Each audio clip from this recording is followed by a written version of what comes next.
This is my first 2 days of driving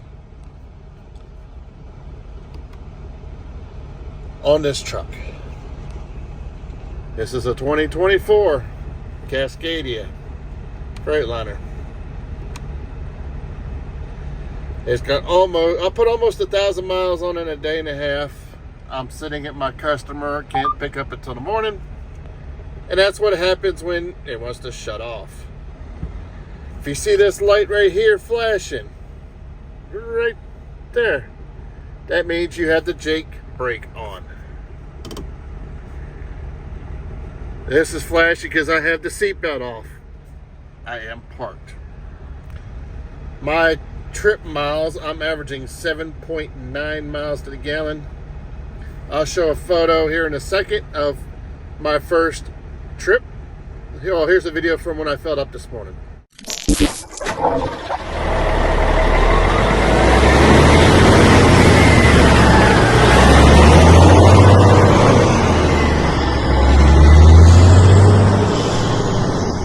Well, not too shabby. My first fill up, which was on I-49 Missouri, exit 27 at the Loves.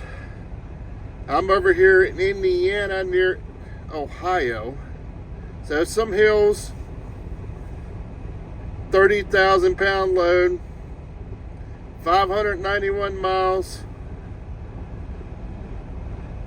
MPG 8 miles to the gallon. Not too shabby. All right, I just showed you what it cost, what it took for fuel. This supposedly is going to idle for 5 minutes before it wants to shut off. Let's see how long it takes. One of my biggest complaints is this unit right there. That is the system, the cameras and all that this truck uses for sensors and all. That over there is the lane departure slash video recorder for this Orbcom, I believe. And that right there is my Garmin GPS. That sensor in the center is bigger than my Garmin. It takes so much space just driving down the road.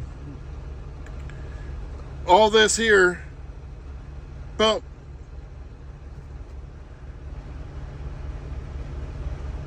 That's one of my biggest complaints. That and not enough cigarette lighters. This here is USB, whatever, the small USB, not the big ones. And there it is complaining it wants to shut down again. The radio you have to kind of reach to turn everything on. You can't turn the volume up here.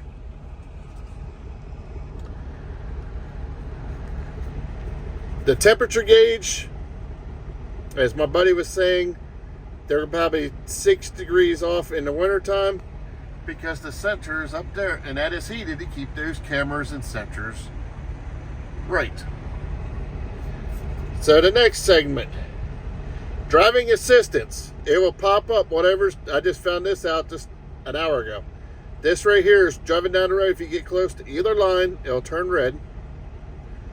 It will show the speed sign right there of whatever speed zone you're in.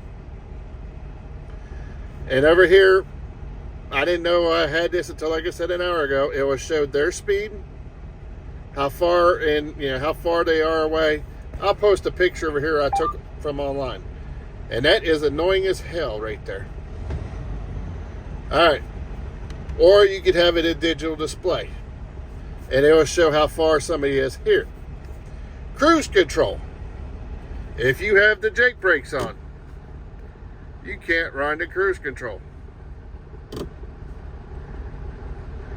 If that speed is, say, 65, you can turn it up. Right here's the controls for cruise. You can turn it up to where it says 68. He told me the truck would do 70 on cruise. It does 68. If the speed is below below say 65, and you're trying to go to 68, it'll kick it out in 2 seconds. If you're going down a hill, it'll put you in coast mode, sometimes up a hill. Idle adjust we can't do. The soot level. Here is engine oil, turbo, and air suspension gauge. Here's the warnings. Here is maintenance, for the radio or your phone. I don't have the phone connected.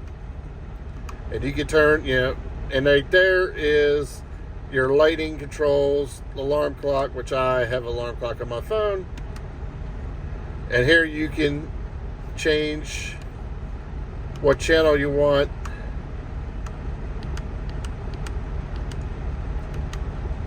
See, I have Sirius XM as preset number 4. And like I said, right there, you can turn the volume up and down.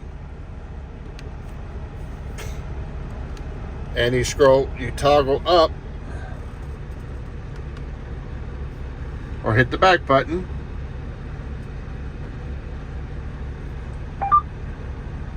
That's annoying as hell.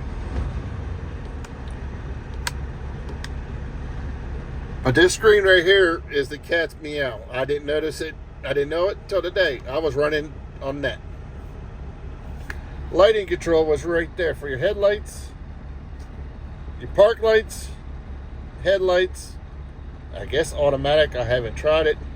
And to pull out for your fog lights. So like I said, I've had this truck for almost 1,000 miles. Day and a half. This truck, I at times will go into coast mode. You're driving down along, pop, put you in neutral and coast. Sometimes when you're close to the top of a hill, it'll put you off. Had the cruise set at 65 or 68 or whatever. And sometimes it'll wait till it's almost 58 before it gives it fuel again to go back up to 68. So you have to always hit the pedal to the floor. Well, that's how these Tyson trucks are set up. Other trucks up here, the same thing. They like to put it in coast mode. How safe is that? Freightliner. Another complaint up here. There's no lights. No lights up here. That's another complaint. But there is a light right here that does shine here somewhat. I'm used to having lights up here. Up here. I'm used to having lights down on me to read a map or whatever. So the biggest complaints I have right now, as of day and a half of driving this Freightliner, is the cruise control. It'll just pop itself off or not go. I have not enough cigarette lighters. That thing right there in the window. Why does it need to be so big? We're making things so small nowadays. Cameras the size of a pen. Why does that have to be so damn big?